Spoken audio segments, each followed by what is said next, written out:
Welcome to the SpartanMag.com VCast. Jim Comparoni, Paul Konyndyk outside Spartan Stadium.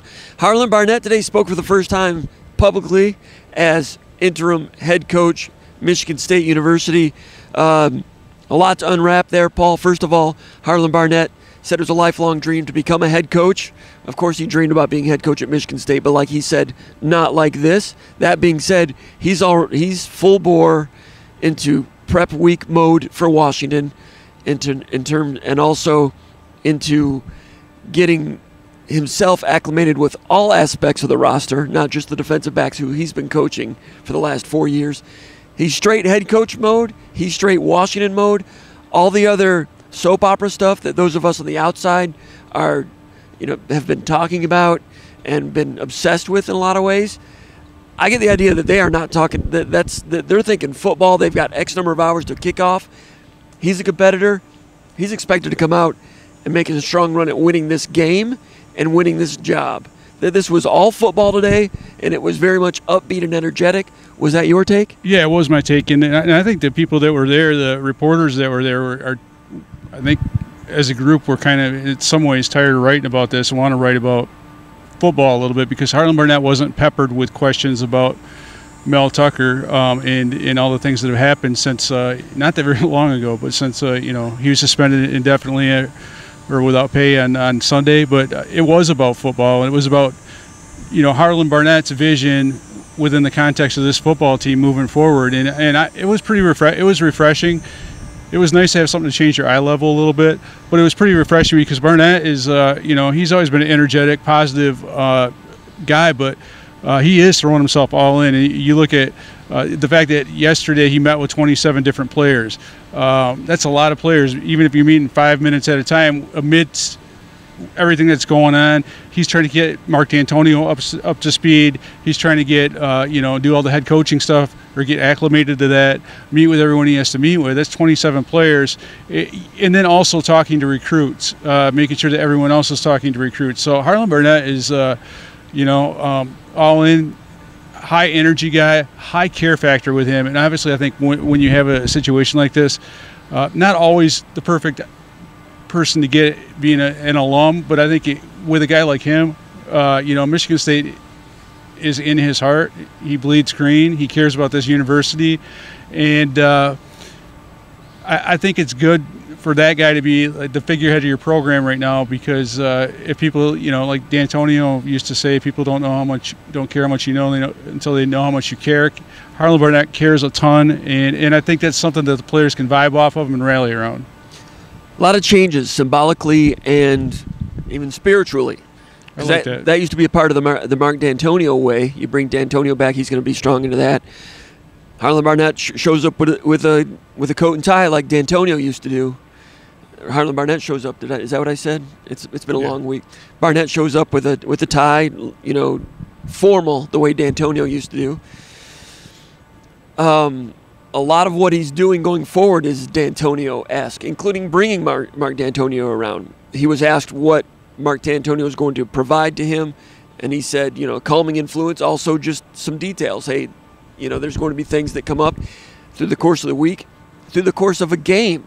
I'm kind of expecting Dantonio to be on the sideline with him. If Barnett's been a coach and a very good one for a long time, but I'm guessing that once you become head coach and you're in charge of the entire operation, and how many timeouts do we have left?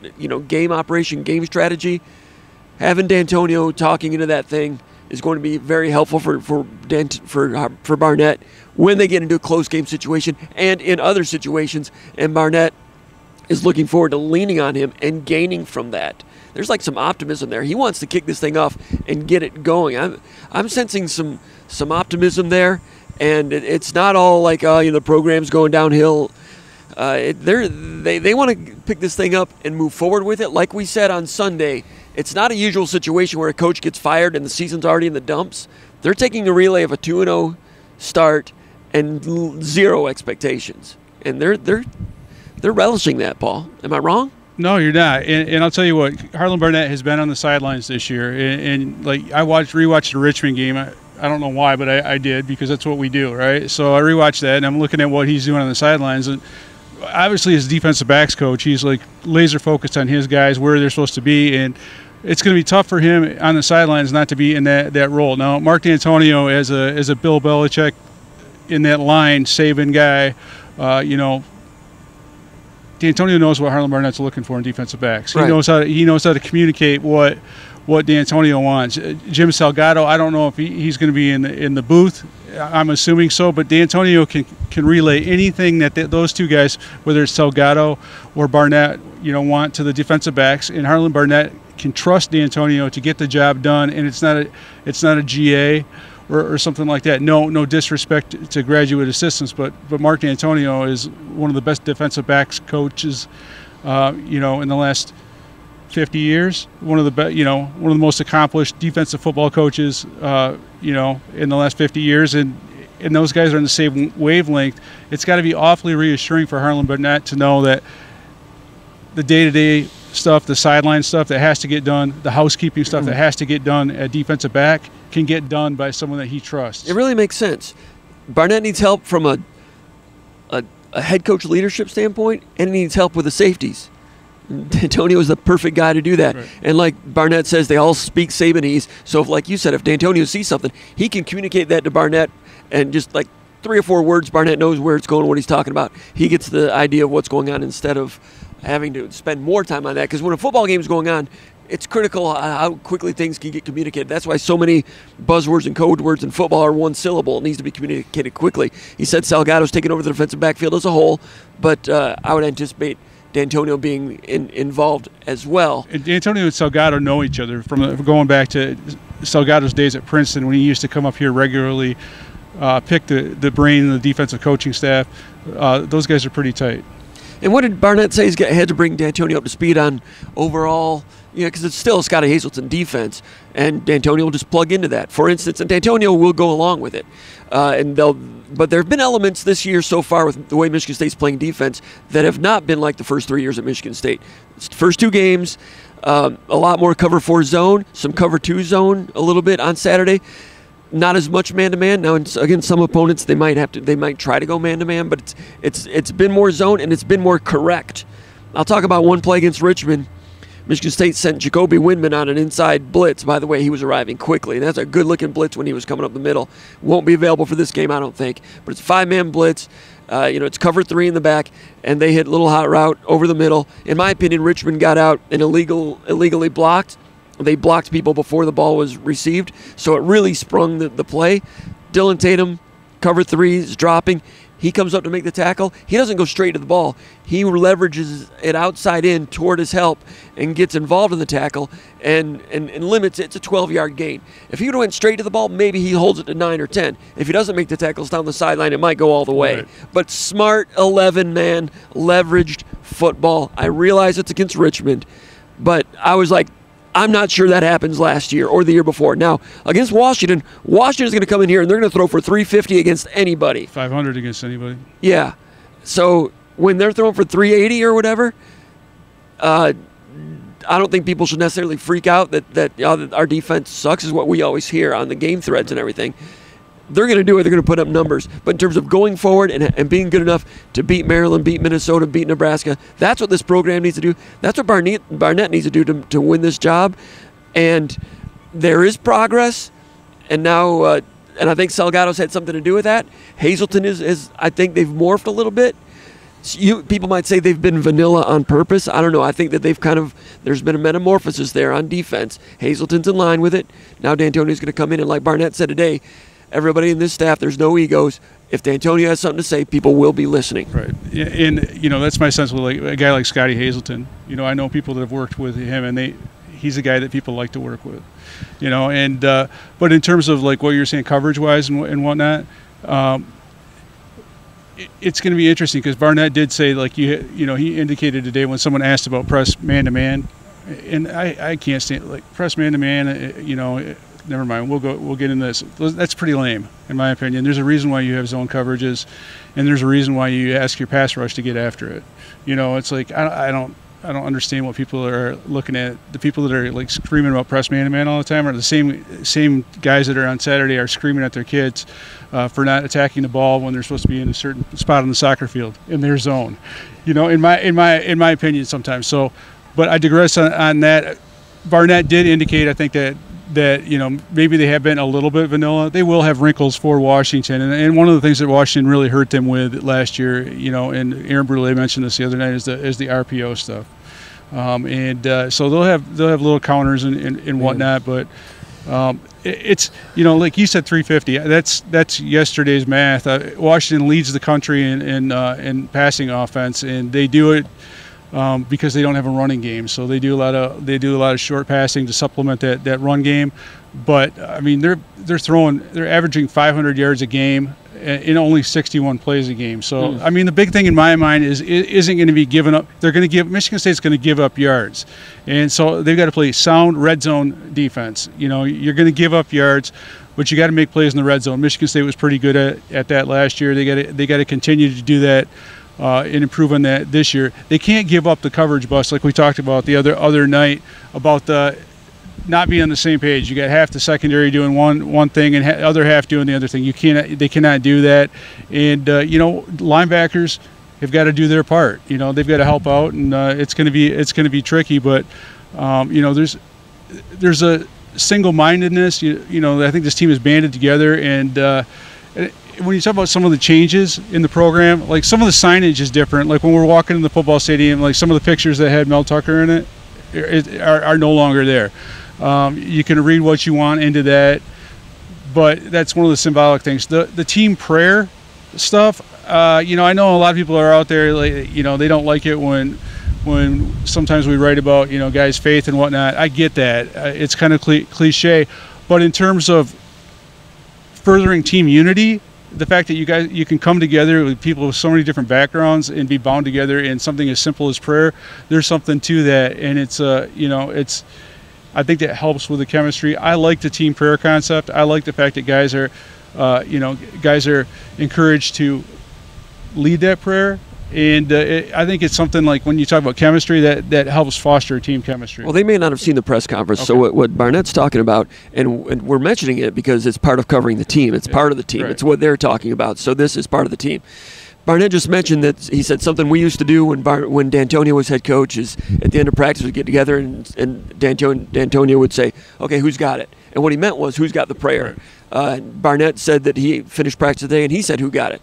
And Barnett was kind of he indicated that he was prepared to do the prayer himself in case no one else stepped up to do it.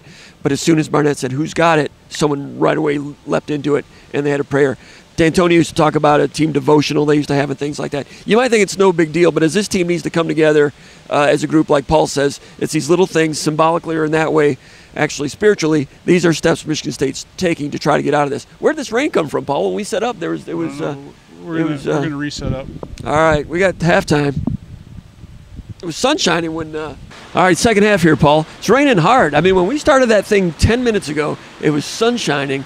Michigan weather, it's raining here, it's raining hard. Students walking to class, they're laughing. Got caught in one of those Michigan Great Lakes State sudden change, Paul, sudden weather change. I forget what we were talking about. Well, we're talking about like team bonding, team togetherness, and with a prayer thing. And you can tell that's something Barnett thought was needed. I'd say when you look at the morality of the situation facing Mel Tucker, and you've got a lot of kids that are religious in this program. I think guys like Nathan Carter, Jonathan Kim, a lot of these guys.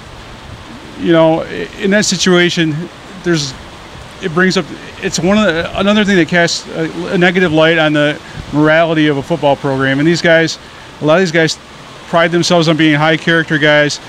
A lot of these guys are religious, and that's who Barnett is. Yeah, and he's authentic. It's not fake. It's not like one of these. He's not like I'm spiritual, and he's not new agey. It's like Barnett is a real. You probably get it from a press conference, but he's not gonna sell you snake oil. He's not gonna lie about what he didn't do and blame it on someone else. He's gonna be authentic, and he felt like this team needed something more than just bowling or go-karting or dodgeball. He felt like some good old-fashioned religion could bring the team together a little bit, and I think it was a good move. And that's part of who he is, and that's part of what's changed today and in this week. And that's part of the reason that Barnett and Dantonio became so close over the years, because that's the way Dantonio is. And as Barnett tries to move forward with this, he's doing it with Dantonio way. He's doing, like he said, lessons he's learned from Saban, Perlis, Dantonio, and as a player under Bill Belichick with the Cleveland Browns back in the early 1990s. Now, Barnett came in with the persona of a head coach. He's not here as a caretaker, like for just pitching the last inning of a meaningless game in October, like Morris Watts when he was taking over for Bobby Williams in 2002 or whenever that was. He's in it he's got a chance to fulfill a dream here, to be head coach at Michigan State University. He wants to be the head coach. He didn't come out and say that. He was asked about that, and he says it's set up that way. I'll be honest, it's always been my dream. But he didn't look into the camera and say, this is my job, I want to be that job. You know in his heart, that's what he thinks, that's what he wants to do. But I don't mean to speak for him, but he doesn't need to say that. He wants to demonstrate that. So, coming in, and when I first saw him and he was talking and everything, that was the symbolism. That's what I took from that. And as he spoke, and we've known Barnett for a long time, he was himself, but it was also himself plus. There was another level to the pyramid there that he was tapping into a little bit more. And he's going to need to do that as a head man. He's going to have to come through with a hard edge. Every head coach needs that. So he's got to bring some of that together. Now, is there a chance that they can win enough for him to keep the job? That's the next question. You and I have talked about possible candidates, and make no mistake about it, Harlan Barnett, as athletic director, has to have a list of possible candidates at some point. Right now, they've got a suspended head coach without pay. They're going to need a new head coach by December 1st in some way or fashion, because signing day is mid-December. It's going to have to happen. Barnett is one of the A-list candidates on that list, and he's got to demonstrate it and prove it.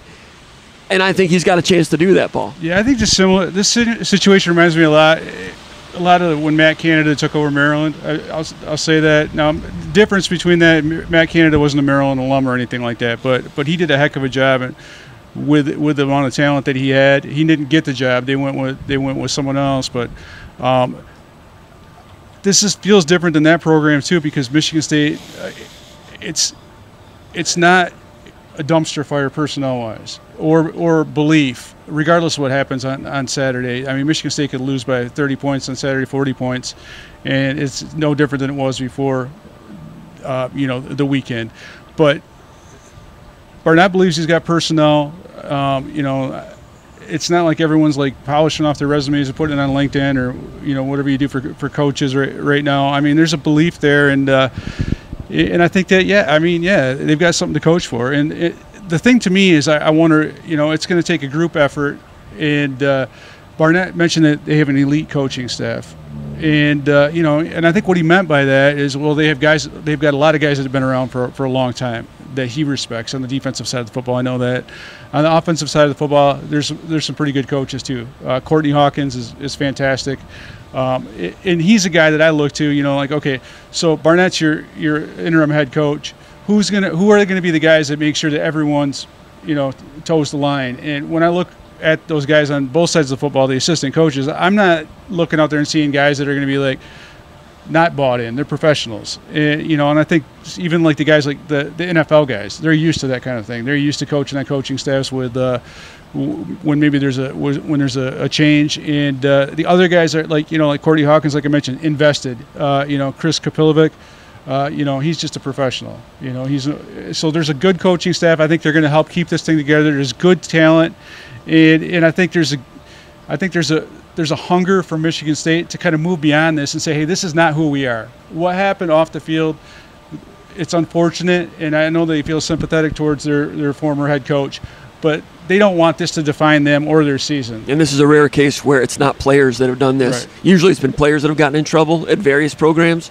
So I'm reminded of Mark Dantonio's his first press conference when he was talking about stewardship and no one ever being bigger than the program, how he's just kind of a caretaker, using that Jim Tressel type language to describe the program.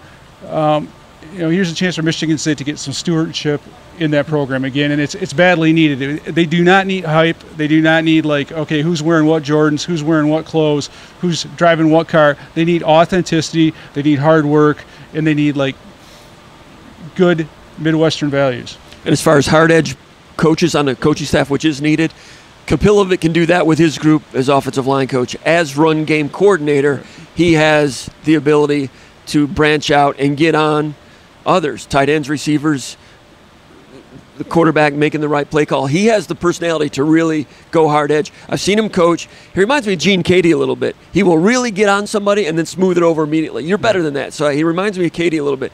He can do that on offense. On defense, might not be Barnett's personality, might not be Dantonio's personality. Dantonio always kind of leaned on Narduzzi to do that back when they were really rolling. Salgado's got it. I've watched him on the field a couple times. I'll just give we're not supposed to talk about things we see on practice, but this is all right, I think, probably. But Salgado was out there during August camp, and he was like challenging his players, and he was like, how many interceptions did we have last year? And then like somebody I think dropped one, and he was like, help me, someone help me. In other words, he was like hard. He's berating them a little bit, like pick it up. This is serious. Salgado's got it, and they need someone on defense to do that. Maybe his voice expands a little bit now. They're all going to have to do it, but there's a collection of personalities there that can possibly get it done. Barnett, when he left here to become defensive coordinator at Florida State, we all talked about it. A lot of people knew it as a potential successor to Mark Dantonio. He left here as co-defensive coordinator to become the defensive coordinator at Florida State. I think it was I forget the name of the coach. Was it Willie Fritz? I can't remember who the coach was. I can't remember. Anyway, it didn't work out very well. Defense was not good. Florida State went in the tank. Lasted 2 years. They were fired. Willie Taggart. Willie Taggart, thanks.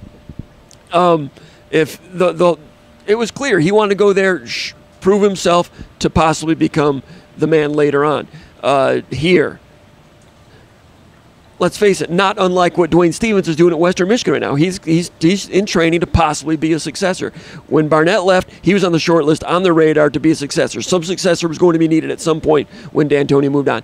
Didn't work out. Dantonio retired maybe sooner than he expected. Tucker comes in, Barnett's out. They bring him in a roundabout way. He's got his chance now. Not after a great experience at Florida State, but you only have to go back to 2018 to a time when he was A-list, on the radar, potential successor. So this is not just grabbing somebody out of the hat who's not qualified to try to keep everything together to get to the end of the season. His resume is as such that maybe the checkerboard jumped a few places in the meantime, but he's got the opportunity now, and he's working with people that he knows, and he's known for 4 years. It's not your run-of-the-mill, just throw an interim on there and let's just get to the end of the season like they had at Nebraska last year and some other places. Virginia Tech had a situation like that as well. This is more – Dabo Swinney did it at Clemson. He was interim and won that job. He's more qualified than Swinney was at the time. Now, can you do the whole macro thing? It remains to be seen. Expectations are low. The schedule is extremely tough. They've got 10 games left, 4 against top 10 teams.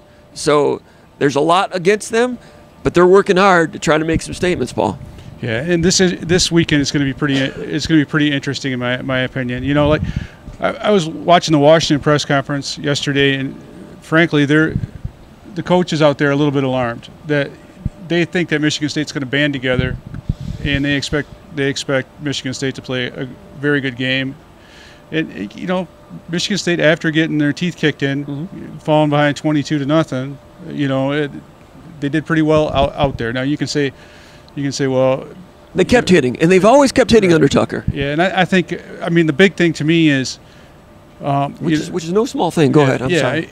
The big thing to me is, can Michigan State get on track with the run game? Can that run and pass work together? So they're not like giving up. If they punt the ball to Washington 2 times in a row, 3 times in a row to start the game, that's how you start getting into what happened out in Seattle. And if they get some stops or they get a scoring drive to start out the game, get a big special teams play, do some things that we haven't seen in the first 2 weeks in terms of moving the ball, then all of a sudden, then it gets really scary for Washington. They start thinking about all the questions they've been asked this week about, they lost 2 games on grass last year. So there's these things that their coaches aren't bringing up, but media are bringing up. And then they lost to a team with a deadbeat coach last year. They lost to Arizona State when Arizona State didn't have a coach. So that's another thing players are being asked about. Michigan State is a team that believes in themselves. I was talking to George Blaha a little bit, right after Harlan's press conference, and he's like, this is a different Michigan State team. This is George Blaha saying that than played out there. This defense has much better talent. Now, the question is, those young safeties that haven't seen a whole lot in their careers.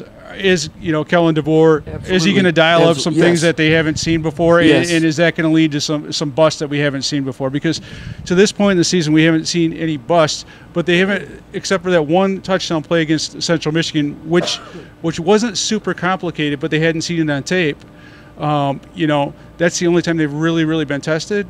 And they're going to get tested a lot more against Washington.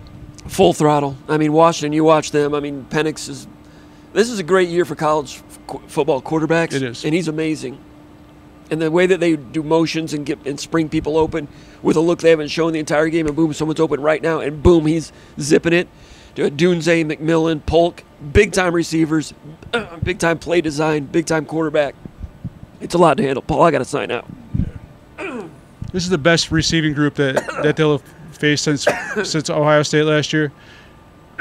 I'll sign up for you. And this is definitely the best quarterback they faced in a long time. And this is a huge test for Michigan State. But it's one of those deals where, teams being written off, and they've got the personnel to give them a challenge. Spartan Stadium, if it's rocking, that's going to be a factor. Natural grass, all these things, it would be a great script for Michigan State to give Washington a game, and I wouldn't be surprised if they do. But for Jim Comparoni, I'm Paul Konyndyk, and you've been watching the SpartanMag.com VCast.